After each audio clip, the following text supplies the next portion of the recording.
This is Food for Thought with Deborah Walker. Today on Food for Thought, I have Aisling Fitzgibbon with me, aka, otherwise known in Ireland as the Girl Against Fluoride. I think she's hardcore, mainly because she manages to stand in the streets in Ireland in a bikini, and quite frankly it's freezing in Ireland even in summer as far as I'm concerned. So she's taking legal action against the Irish government to end the policy of mandatory water fluoridation, which actually happens over there in the public water supplies. Welcome to Food for Thought, Aisling. Hi Debbie, thanks for having me on. You're very welcome, and I'm really excited about chatting to you today because in the UK, Public Health England are actually starting to look at fluoridating our water, so I do think your experience over there would be really valuable for my listeners to know in the UK. And let's start. Now, how did you end up being called the Girl Against Fluoride? Yeah, interesting story. Well, from the very beginning, I mean, I'm living in the south of Ireland and I never knew that they had fluoride in the water, and I hadn't a clue why they were putting it in.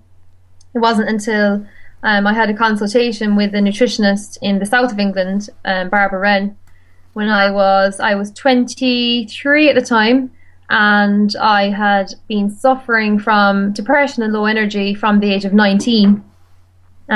This had happened and I had ended up going to a doctor in where I'm from in Tralee, and I was diagnosed with depression and they put me on antidepressants. I mean, I always kind of knew there must be something wrong, but every time I came off medication I went back downhill and I really didn't know what to do, and I was in college at the time. So when I actually ended up going over to England and trained as an occupational therapist, and at the end of my degree I wasn't fit for any work or anything in life. I felt I'd hit a wall and I couldn't continue, so I ended up then going down, having a consultation with Deborah, and she told me about the fluoride that's added to the water supply in the Republic of Ireland, and how that has a negative impact on the thyroid gland because it depletes iodine, and as you know, the thyroid has one of the highest demands for iodine in the body. And then when the thyroid goes out, that has a knock-on effect on the adrenal health, which then puts you into a state of great chronic fatigue, depression. So when she told me about this, and she said it's important that you filter out the fluoride out of your water, never to consume it again, and to mineralize back with magnesium and iodine and things like that. So anyway, I followed her advice and came home, got the filter, did everything, all the went on a detox diet, and you know, it took a while to get better, but after like 6-7 months I felt like absolutely brilliant again. So I was like, oh my god, I've been given my life back. So I ended up getting Barbara to come over to where I'm from in Tralee and Kerry, and we set up a few talks in local hotels, and again she kept bringing up the whole issue with fluoride, not just for mental health or fatigue, but just in general terms, and how it's having a very negative impact on the whole of the body.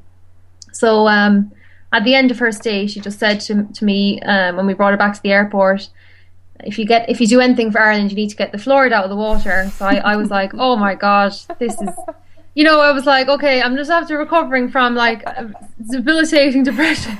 I would come out of the war zone, and then it's like, not only that, but now you have to take the fluoride out. So I was, okay. Could you take on a national project for me? A national project, is that okay? So I was like, right. In the meantime, you know, I really didn't have a clue of where to begin. Firstly, my mom is a school teacher in the local secondary school up the road in Tralee. So I decided to talk to a teacher who runs projects with transition year students, which over here, a transition year is like when they're like 15, 16. And they do different projects as a non-exam year. So I put it to students there and the teacher, and they were very happy to take on the project, and they called their group Would You Pay for Poison? In the meantime, I discovered there was a guy in the north of Ireland called Walter Graham, who is from America but living in the north a long time, and he was instrumental in getting the fluoride stopped in the north of Ireland. And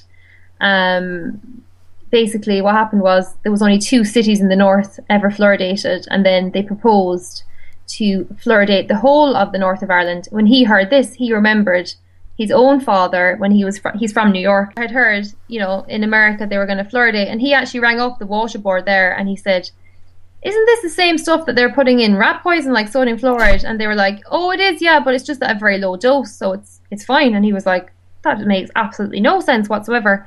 Anyway, this kind of sparked Walter to basically take on all the councils in the north of Ireland, and he actually went and he got all the councils.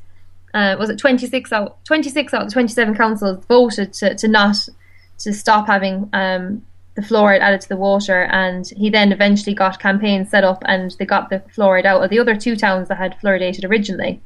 So I decided we contact him. So we got him to come down to us and to present with the school students to our hometown. And then we had where I'm from in Kerry, the county council voted to end it. So I was like, oh my God, this is great. You know, we haven't even been doing it that long.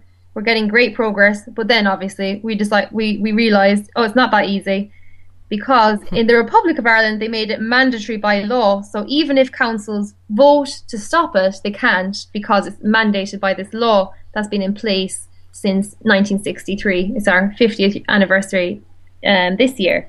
So that was grand. Okay, so we ended up then going up to the government after a couple of months later, and we had the kids present then to ministers in the government, and some of them were like, oh, this is terrible, we need to put questions into the Minister for Health. But there was actually a very nice minister there, and he's not part of any political party, he's an independent.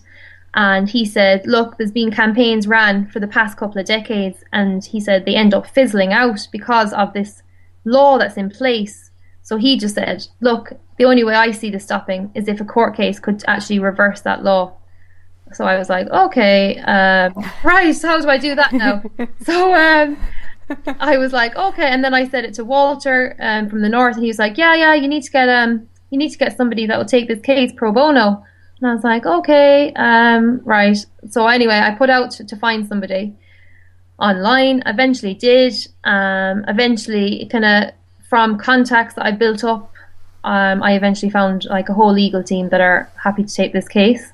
But in the meantime, we had a meeting that was in 2012 with one of the solicitors, and he was like, the only way this could ever win is if you have a massive national awareness campaign, because obviously the courts are appointed. Like, the judges are appointed by the government, and they're very unlikely to side with, not against the government. So I was like, okay, it's not just as straightforward as taking this court case. We now have to build up this national awareness campaign. So prior to that, my mum and I have been traveling around the country giving talks to all different like health groups and alternative groups and, you know, anti-government groups, all you name it, we've been to it. Our car was basically falling apart, and we'd gone to so many counties we didn't even know the names of, just giving talks continuously, and we felt, oh my God, this is going nowhere. It's like we go and we give a talk and we're saying, oh, this is bad, and people are like, oh, that's terrible. They go home and nothing ever happened. So we decided, right, this is obviously the wrong approach. And my mum and I went off on a holiday, much needed, to France, and my mum was like, okay, how are we going to get anyone to listen to this? I mean, it sounds so improbable. It sounds awful. And it's like, how do we catapult it out? Because, you know, the media, it's so difficult to get any media coverage on this. So my mum was like, actually, I think you're just going to have to strip off, basically. So that's what we did. We came back from holidays and went out to the local airport, very tiny airport in Kerry Airport. It's like something out of Father Ted.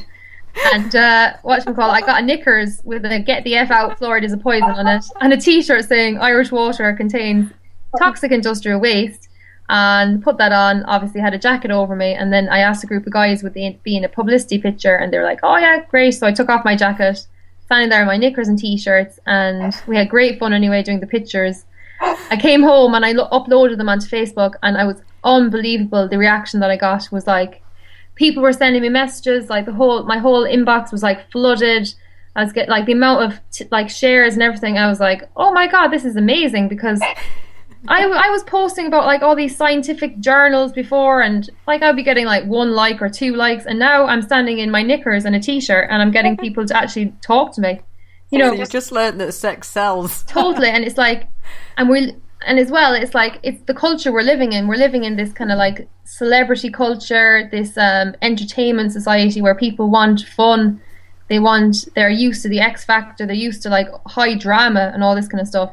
So we're like, oh, all right, okay, maybe we're onto something here. And then I woke up one morning, my mum was down in the sitting room and she was kind of like, oh, okay, I'm after writing this short story and it's about a girl. And she was calling it Just a Girl Against Fluoride because, you know, everyone's saying to me, who are you to be saying this to us? Are you an expert? Are you a scientist? What are you? And basically the kind of crux of the story was, no, actually, I'm just a girl and I can read and I can see that this is very wrong. You know, it was just very simple. And anyway, that concept, I was like, all right, that's really interesting because that could be the name of it. Because before that, we were coming up with a website called suethegirlforfluoride.com. And I was like, no one's going to listen to that. I was like, that's too male, it's too aggressive. People are going to be like, oh, they're just fanatics or whatever. Whereas my mum had this thing, Just a Girl. And I said, oh no, I think maybe the Girl Against Fluoride would sound really catchy.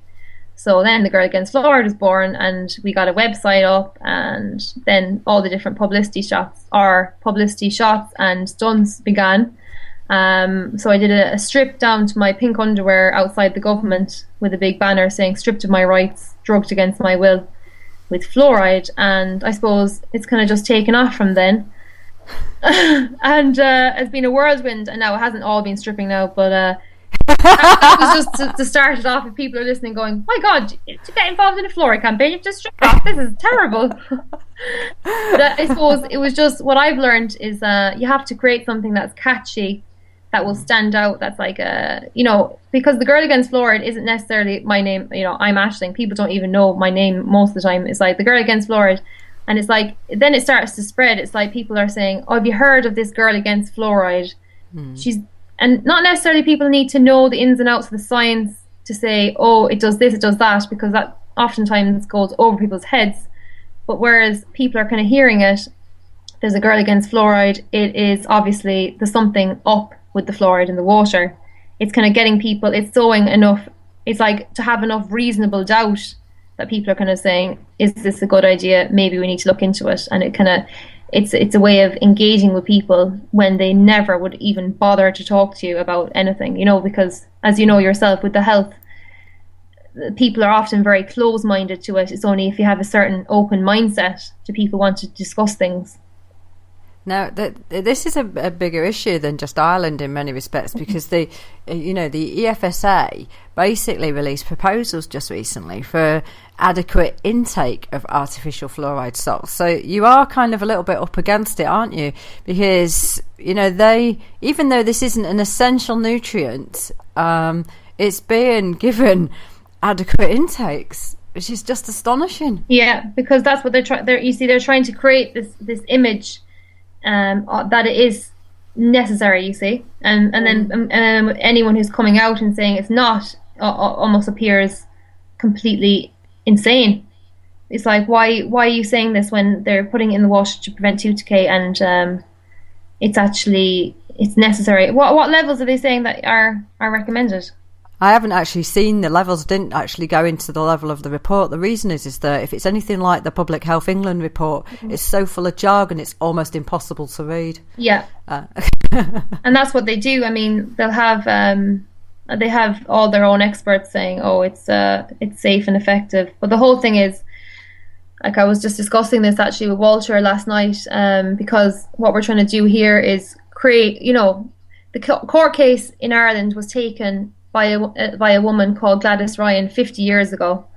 This was before fluoride was ever introduced. She was trying to stop it, and her court case actually went on. I think it was the longest court case in constitutional law in Irish history. It went on for something like 63 days, something ridiculous. They had so many experts coming in from the for and against side, but in the end they actually sided with the expert from the promotion side, the pro-fluoride side, because his credentials were the highest compared to the other expert testimonies.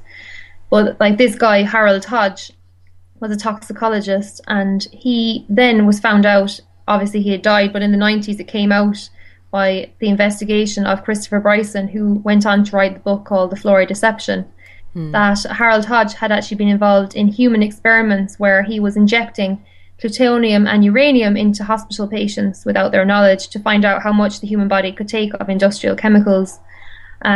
this individual was obviously the most prominent figure within the court case, as in the judge noted how his testimony was the most persuasive and how he felt that his information was most valid, that it was safe and effective for preventing tooth decay.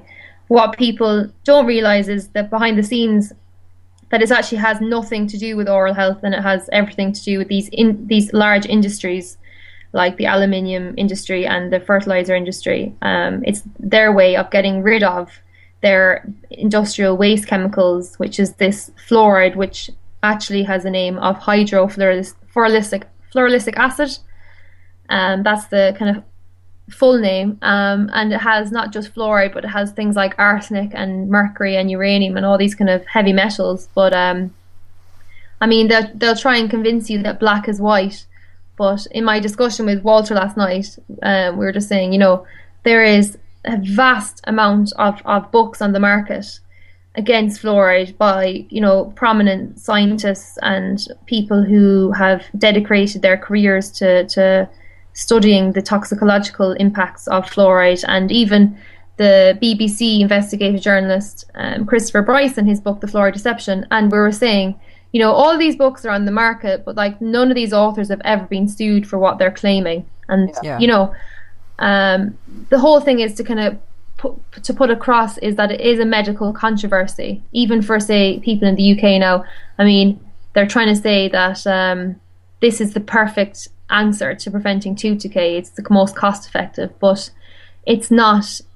It's absolutely a massive gamble to take because there is huge medical controversy. There's two sides of the fence, but in order to follow with medical ethics, you cannot, if there's any doubt, you can't go ahead with something, especially if you're going to be using the water as the delivery system, where you can never control the dose. You just can't control. You put it into the water, you put it into absolutely everything, and there's no way to quantify how much people are being exposed to. And then the whole issue is with infants and making up infant formula, like the American Dental Association and the Centre for Disease Control, which are two of the most prominent promoters of fluoride in the world. They are even saying not to use fluoridated tap water for making up babies' milk themselves. And here you have a population which is completely unaware, for the most part, that there's even fluoride in the water, and completely misinformed about feeding their infants when they will be the most at risk. And in the Lancet journal this March this year has classified fluoride as a developmental neurotoxin in the same category as lead and mercury, for obviously being damaging to the developing brain. And there you have, unsuspecting mothers feeding their infants with this milk with made up with the fluoridated tap water. So I mean, all of these things are issues that we have to basically nail down now for this court case, which I feel isn't just for Ireland. I think it's for the rest of the world, because they're going to keep pushing this no matter what. And I do think that it's retaliation from what's going on, because we're getting massive coverage over the past year and a half, especially on the fluoride issue here in the south of Ireland. So for them to then be coming out with statements like, oh, the UK are planning on doing it everywhere, it's kind of like throwing into question of, well, obviously it's safe, how could they possibly be proposing anything that would be harmful to the public? Well, that article, piece of research in the Lancet actually states it's to control the pandemic of developmental neurotoxicity. We propose a global prevention strategy. Yeah, those are strong words. Very strong. And even from Harvard University in 2012, they were showing that fluoride was linked with a lowering of IQ in children. I mean, these are not things to be taken lightly. And even if there is any doubt, it's like medical ethics. It's like, first, do no harm. And they can't guarantee that this isn't doing that. They have never done any safety tests. Their only focus is on the teeth. The teeth, that's all they'll focus on. They'll design their studies specifically to just look at teeth. They have never looked at the overall impact on health in Ireland now 50 years, and they've never done any toxicological tests, nothing. It seems like they are avoiding doing that, because it's like when you look, then you'll have to find, and they obviously don't want to find that information because there's huge vested interest in this. And like our Department of Health set up this Irish expert body on fluorides and health in 2004, and they're supposedly reviewing the information, but in actual fact their main role is to basically promote fluoride and to pretend to the public that there is no evidence that exists that there is any harm at the optimal level. They say the optimal level where here it used to be 1 part per million, it's now between 0.6 to 0.8 parts per million. But that's just what they're putting into the water. So within a litre of water, you're getting 0.8 parts per million. So less than a milligram per litre. But that's only in 1 litre of water. It doesn't even, they've never looked at the overall dietary intake of fluoride. So what we're doing now is we are getting a list together of all of the fluoridated products that are on the market, just to basically list them for the court case and say, look, it's in this. Because once you put it in the water, you're putting it into all the processed foods, all the drinks brewed in this country using tap water. I mean, businesses can't afford to filter their water when they're using such quantities of it. And medications? Medications, there's a huge amount of medications like antibiotics and Prozac and inhalers that are all fluoride based. And what else? Teflon pots that people are cooking with. Most people are using them now because they seem to be the most available on the market. They're fluoride based, so you're cooking with fluoridated water in a fluoride pot. So obviously nobody has ever known what people are taking, and there is going to be people that are very sensitive. The World Health Organization has identified Ireland as being deficient in iodine. I'm sure probably England will be the same. And fluoride and iodine, they're both halogens, and fluoride will deplete essential iodine from your body, and that's a scientific fact. I mean, not all of these things are being ignored. And then the National Research Council in America, which has been the biggest review ever in the history of this fluoride policy, in 2006 they have stated that at like 1 part per million that it actually can do harm. But the Irish government have never even mentioned this study even exists. They just seem to just whitewash over the issue. They just say, oh, no evidence shows that it has any harm. So I mean, all of these things that we need to bring to light within our court system, and I'm hoping that by doing so here that it will have a knock-on effect on England and any other country that tries to push this on their unsuspecting public. So that's where we're up to the moment. I mean, the court case, you see, we have to be very careful what strategies we take in so far as if you go down the road of trying to prove every bit of harm, it's going to be very difficult, and they're going to bring in all their top experts. They've got unlimited resources, which we won't have, to basically say that any person that we bring in is lying. So we're trying to avoid going down that road as much as we can, and basically cast enough reasonable doubt that it's not safe to proceed with this policy any further. People are already getting plenty of fluoride from fluoridated toothpaste. If they so wish, they can use that. In America, it has a poisons warning on the back of the toothpaste. If you swallow more than a pea-sized amount, contact your poison center. Well, anything that's transported, if you transport it in this country, it actually has a skull and crossbones. It's got a HAZChem sign attached to it. Yeah, yeah, and they'll try and convince you black as white. I mean, the chemical, when it's being delivered, the hydrofluoric acid, is very, very highly corrosive, and the person putting it in has to wear like a hazmat suit because it is very toxic. But when they say, oh, it goes in the water, it magically then just becomes perfect, and this like amazing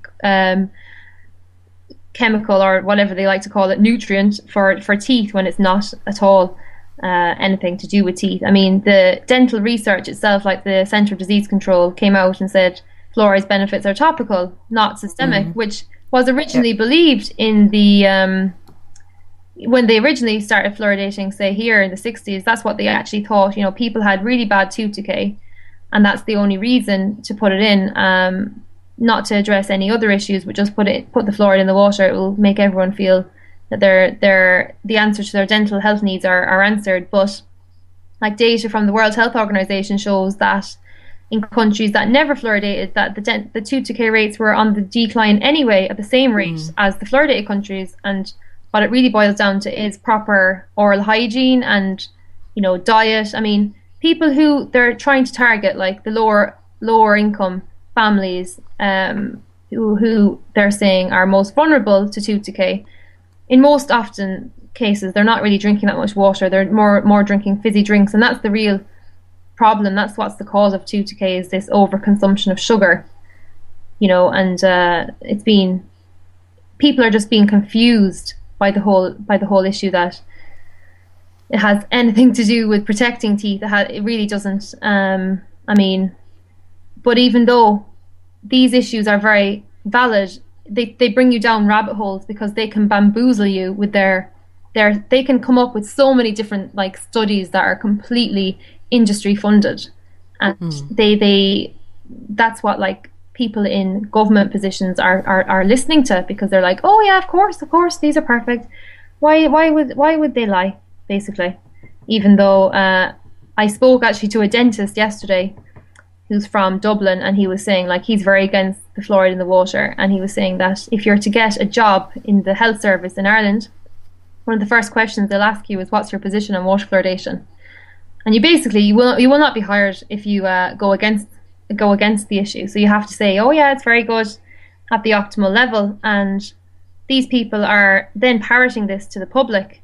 So we're really up against a very I suppose one of the most covered up issues, and what has been regarded as one of the most heavily guarded policies of our time, because they seem to have it all sewn up. Like, we went and we did a protest outside the Irish Medicines Board last week, and we went in to speak to them, and they brought down some communications director or something his name was, and he was saying, you know, we said, okay, look, the fluoride isn't being licensed by the Irish Medicines Board. Why is this? Why has it not been tested and licensed by you? Because clearly it's a medicine. You're putting it in to prevent tooth decay. And he said, oh, well, that's not our view here in the Irish Medicines Board. We believe that when fluoride goes in and comes out the tap, it's then a food. So they're regarding it as a food when it comes out of the tap. Right, from my perspective, though, it's, you know, from the research that's shown, it's most obviously not a food. It has to be considered a poison. Absolutely, yeah. I mean, there was a SHARE report, is it called the SHARE report, commissioned in the EU, and that has stated that there is no biological need for fluoride. No. Well, that was where I was started, wasn't it, with the EFSA? They've effectively said that. You know, that it's not an essential nutrient. Yeah.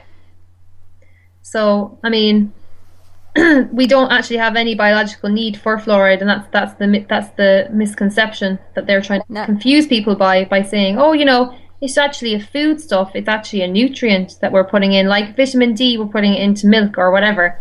You know, they're really trying their hardest to basically confuse the public and put them into a state of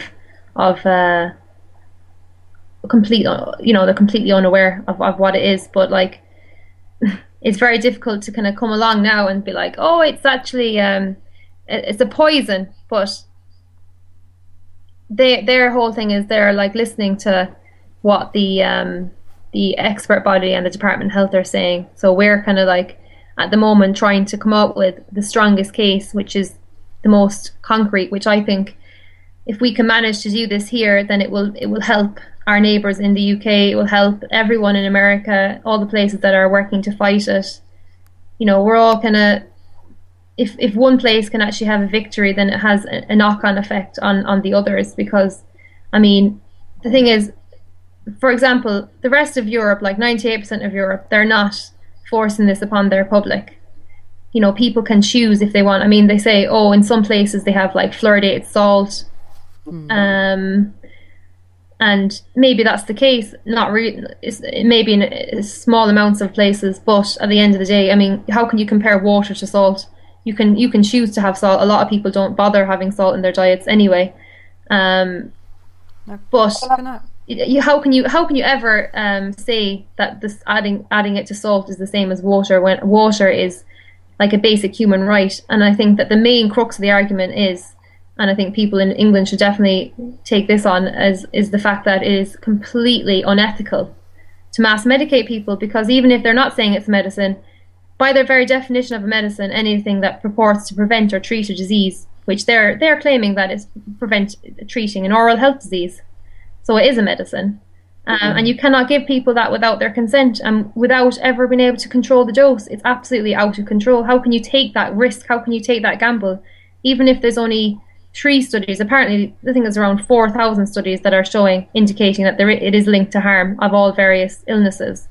And to take that risk and gamble is really a really stupid thing for people to do if they're in a position of governance. Because, I mean, you could open yourself up to litigation, you can open yourself up to seriously damaging people, but at the end of the day, it's public opinion, and it's the weight of public opinion that really will sway these issues, because as you know yourself, people within governments are swayed by the industries that are paying them. It's not in public interest, unfortunately. That's the way it is at the moment. But it's only when people become so informed that they can't get away with pulling the wool over their eyes anymore.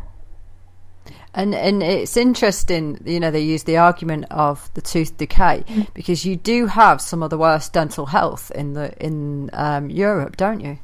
In Ireland, yeah, we do. We have figures from the World Health Organization were showing in 2012 that we had the worst dental decay rates within Western Europe. And again, when they'll claim, it's because we've got the such high consumption of sugar, and that's the reason. But by them saying that, they're even admitting that the real reason actually is dietary habits, and not actually, like, you don't get dental decay from a lack of fluoride. No. It's like you don't get a headache from a lack of a headache tablet. Yeah. But they're just, the whole thing is, it's propaganda. It's complete and utter propaganda, what they're trying to put forward in press releases, and with their scare tactics and their expert groups they establish, and they just keep throwing it like out into the long grass all the time.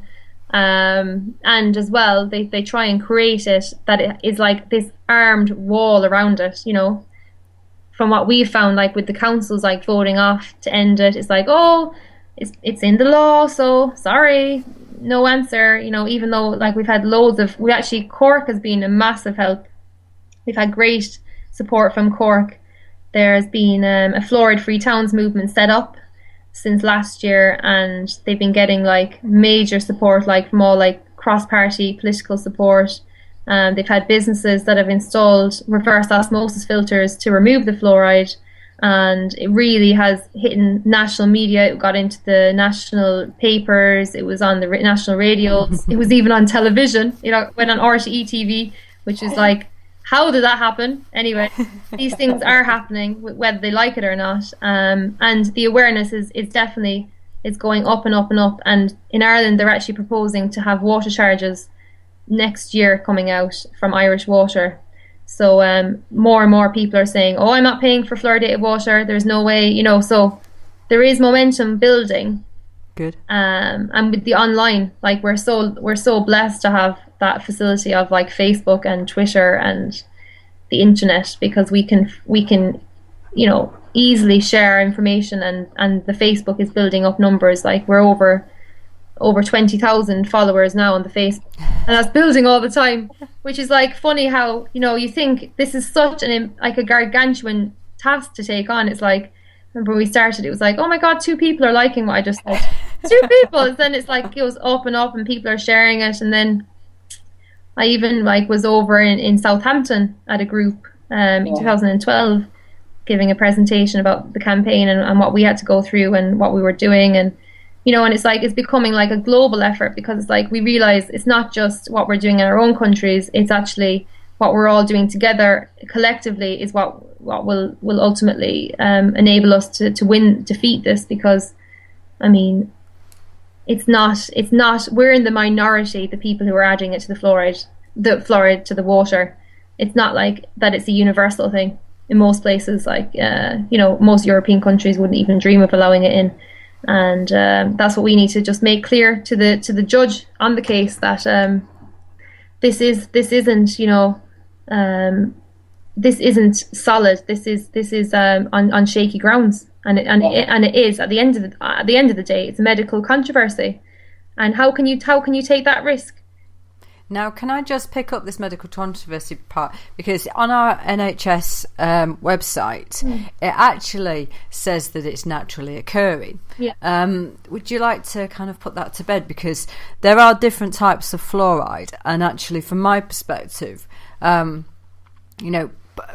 naturally occurring fluoride is far less absorbed, is my understanding. About 80% of it is excreted in comparison to the synthetic fluoride that we're actually talking about, which actually I understand is actually listed under your Poisons Act from my notes here. So, and apparently it's almost completely absorbed, the synthetic fluoride. So do you just want to explain that? Because actually people do, I think there is confusion around the fact that people are promoting it as it's naturally occurring. Yeah, and that's why it's so confusing, because fluoride is naturally occurring in the form of calcium fluoride in the water.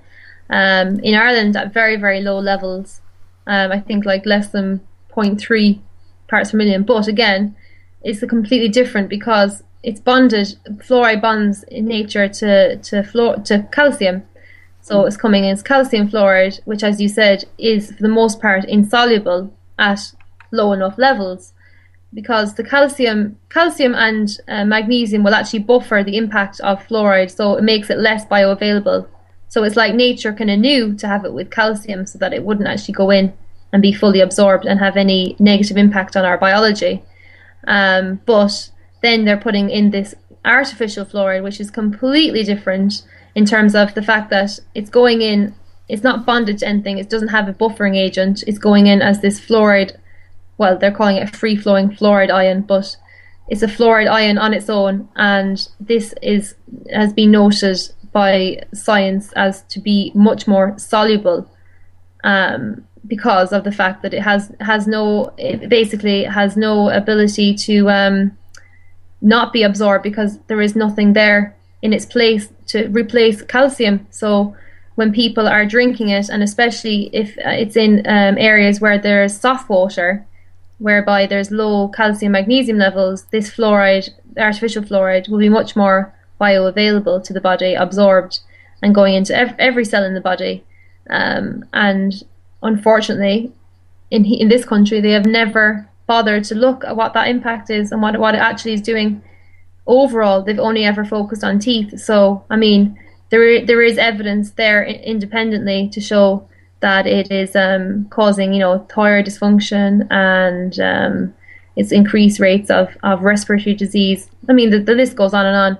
I mean, the bottom line is, from the 1940s, from the American Medical Journal, they were regarding fluoride as a poison. And then, seemingly overnight, from that era to 1950s, it then became this panacea for oral health, for preventing tooth decay. So it has been regarded as a poison, that it has the ability to inhibit enzymes in the body, which obviously are needed for all our biological functionings. And then they have done this kind of magic job on it on a PR scale, saying that it is perfectly safe, and it's like they're trying to put it in the same category as calcium fluoride, when it is completely different. And so when was it actually introduced into your water whole scale again? Well, it started off in 1963, but I think it took a few years for it to kind of get into the whole of the country. But that was the first year that they started the practice. Because you've actually got quite high depression rates, haven't you? And when you look at the studies that show the damage to the brain, the IQ, the intelligence, neurobehavioural issues that are around it, the fetal brain development, that's actually a long period of time, isn't it, for that to be happening within a country? It is, yeah. And from the World Health Organization, the South of Ireland has twice the global average of neurological disease. So we're like the leaders in Alzheimer's and these kind of conditions. And as you said, the evidence is there to show that it is a neurotoxin, and we've been putting this in the water, and these figures are obviously highly worrying to anyone's mind and have never been investigated. Like, if we do have these figures, what's going on? Why is this happening? And I was speaking to a doctor actually this week who is against the fluoride, and she put in a motion at the Irish Medical Organisation last week at their AGM to oppose fluoride, which was defeated because they side with the state side always.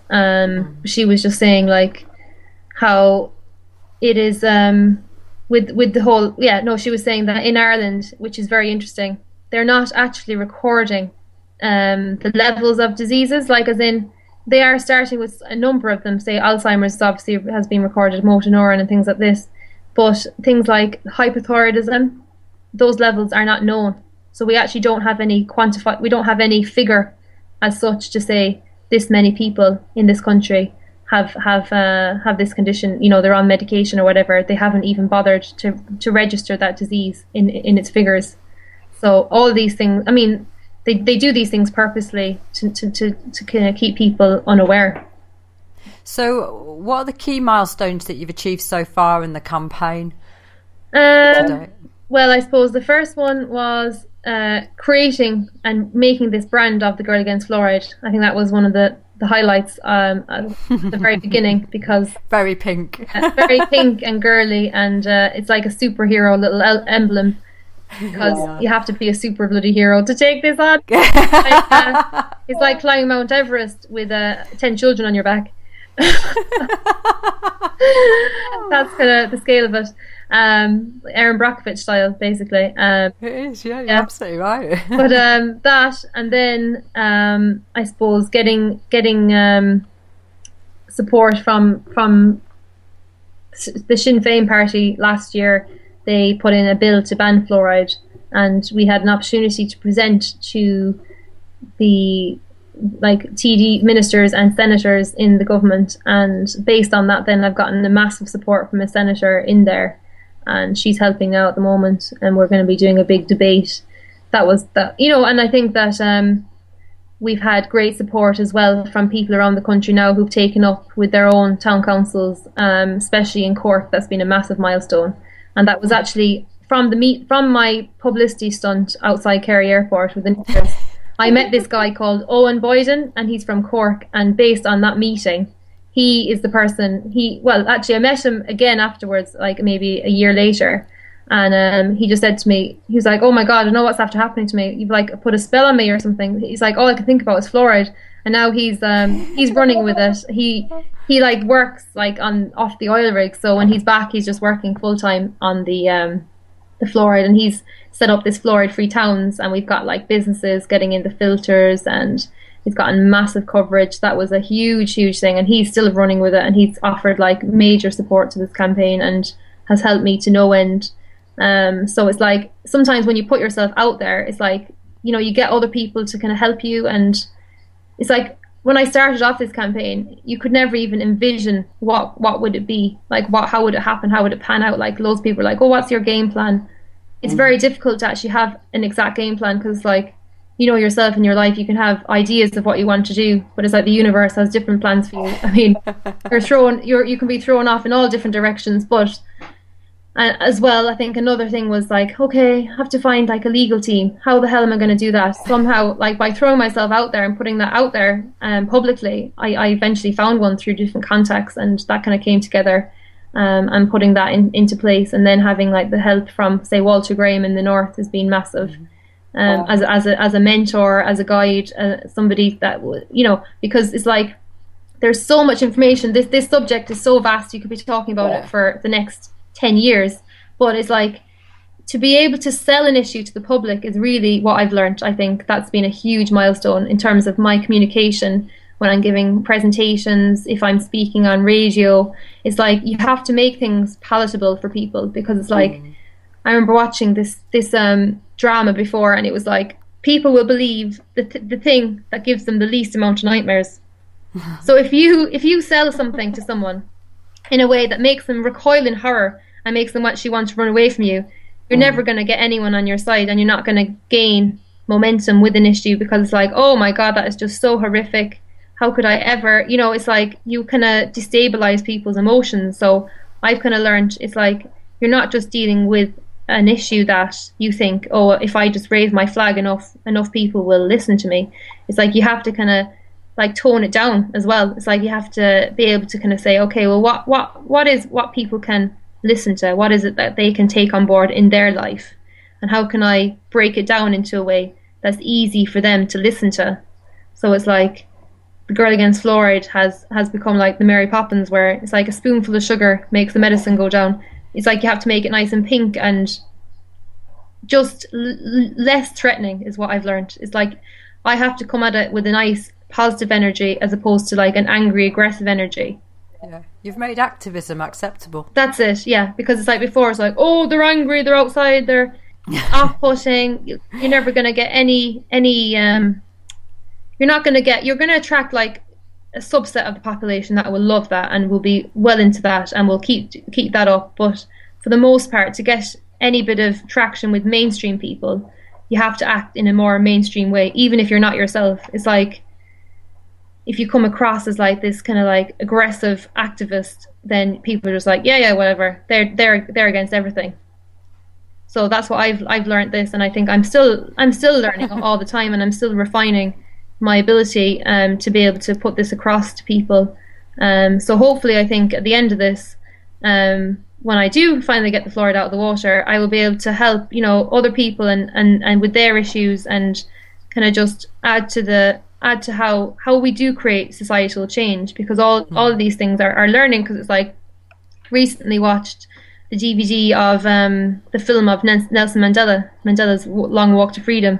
And it's just like, and all the different things that people have gone through history and the approaches that they've taken, and it's like everything is different. I mean, it was a different ball game altogether, but it's like with us and with this age, it's like we're in a media age, so we have to like take advantage of that. Yeah. And so the last milestone I would say is just learning to believe that you can do the impossible. when everyone else thinks that you're absolutely insane. That's the biggest achievement, I think, because it's like, oh my God, I've so stepped out of the matrix. I've really it's like my family is funny. Like one of my mom's sisters was calling my mom and I the fluoride freaks when we started it, right? They were like, oh my God, you're just like obsessed, you keep going on and on. And then we ended up doing a naked calendar for this year, and she was one of the chief bloody models in herself, and was selling it all over and telling everyone about it. Isn't this a disgrace? And and it's funny how it's like you have to start off with an issue and how you think, oh, no one's listening to me, I'm banging my head against the brick wall. But eventually it's like people their ears start to prick up. And I think truth has a way of getting out there anyway. Yeah. How close are you to taking the government to court? We actually have a meeting now tomorrow, and we're trying to find out like what we can do in terms of, you see, if we go down the line of this judicial review, which was done like 50 years ago, that could take like even 3 years to even get into court. So what we're trying to do is we're trying to figure out a way of getting like an injunction filed to get it stopped. So it's kind of up in the air at the moment in terms of timelines or when it will be, but we're just kind of gathering the case at the moment, and once that's ready, we'll hopefully get that through. And we're planning then a big event in September in Dublin. We have a guest speaker coming over from New York, and we're hoping that will be very well attended. We're doing like a black tie dinner night, and we're hoping some famous musicians might step in and play a few songs for us. And because we have like support from like Christy Moore, and there's a number of Irish musicians that are very well known over here. Paddy Casey, I don't know, he probably wouldn't be well known over in England, but Christy Moore, I think you know Christy Moore. Yeah. So we're hoping to get him, but because we have the debate going on in the Seanad, which is the Senate, which is going to be happening in September. So hopefully it will all happen September, October, that way. But to be honest, it's very hard to predict in terms of timelines. It's just at the moment we'll see, because again, it's not just like how brilliant the court case is and how clear the case is that we can present. It's like the weight of public opinion behind that, and I suppose we're working on building that up all the time. We're doing protests, not all the time protests, but we're doing, the online stuff is building it all the time. And because everyone now is on smartphones, people are sharing it, which is great, like, in a way, because I mean, if we didn't have that, we wouldn't be getting the level of support that we're getting at the moment. So where are you actually appearing next so that people can support you?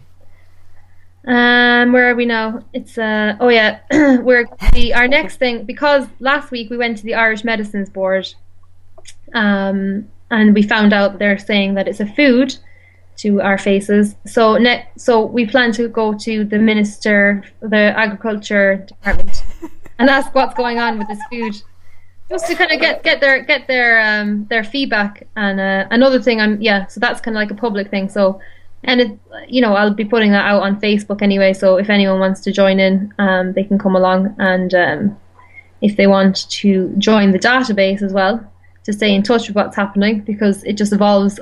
It's just evolving organically, and that's what I've learned. Okay. Not to do before. I'm very goal orientated, and I'm like, oh, this has to be done by this date. But it's like, to be honest, I just have to kind of roll with whatever way it's flowing, because it's very difficult to say which or whether things just happen and they happen kind of magically. Sometimes you think, how the hell did we pull this off? Because what was really kind of like, when you have these moments in your life and you just think, oh wow, this is really, I'm on the right path. When you get these moments where you just go, yeah. Oh. Last week outside the Irish Medicines Board, this guy came on his bike, and he just appeared, and he was like, hi, I'm Gladys Ryan's son.